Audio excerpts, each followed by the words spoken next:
పరమ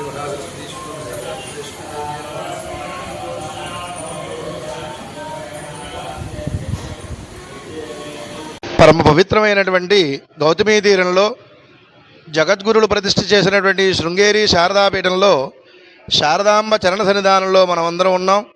అలాగే ఈ శ్రావణమాస దీక్షా మహోత్సవాల గురించి చక్కగా బ్రాహ్మణ సంఘం వారు ఎవరి ఇంట్లో వారు పారాయణలు చేసుకుని చక్కగా శ్రావణ మంగళగౌరీ నోములు నోచుకుంటూ శ్రావణ మాసం సందర్భంగా విశేషమైనటువంటి దీక్షా ఏర్పాట్లు చేసి ఉన్నవారు.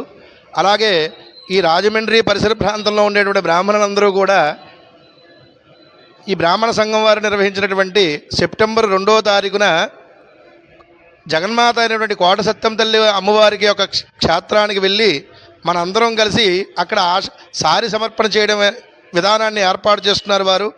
రాజమండ్రి ఉండేటువంటి 50 మంది బ్రాహ్మణోత్తములు అందరూ కూడా ఈ సంఘం చేస్తున్నటువంటి కార్యక్రమాన్ని ఈ రోజున శారదాంబ క్షేత్రంలో ప్రారంభించి రేపు 2వ తారీఖు నిడదవోలు క్షేత్రంలో ఉండేటువంటి కోట సత్తమ్మ తల్లి అమ్మవారి క్షేత్రంతో పరిపూర్ణమవుతోంది దీక్ష. అందరూ పాల్గొనవలసిందిగా బ్రాహ్మణ సంఘం పెద్దలు పిలుపునిచ్చారు.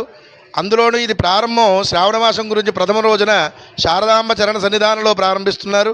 అందరికీ ఇక్కడ ఈ పీఠం నూతన ధర్మాధికారి వారు వెంకటరామయ్య గారు, ఏలూరు వెంకటరామయ్య గారు, బాలాజీ గారి యొక్క పర్యవేక్షణలో ఈ శ్రావణ మాసం యొక్క కార్యక్రమాలన్నీ కూడా ఈ రోజుతోటి ప్రారంభమవుతున్నాయి. ఈ బ్రాహ్మణ సంఘం చేస్తున్నటువంటి ఈ కార్యక్రమాల్లో రేపు 2వ తారీఖున బ్రాహ్మణ సంఘంలో ఉండే ప్రతి కుటుంబ సభ్యులు కూడా కోట సత్తమ్మ తల్లి అమ్మవారికి చీర సమర్పణ జరుగుతోంది.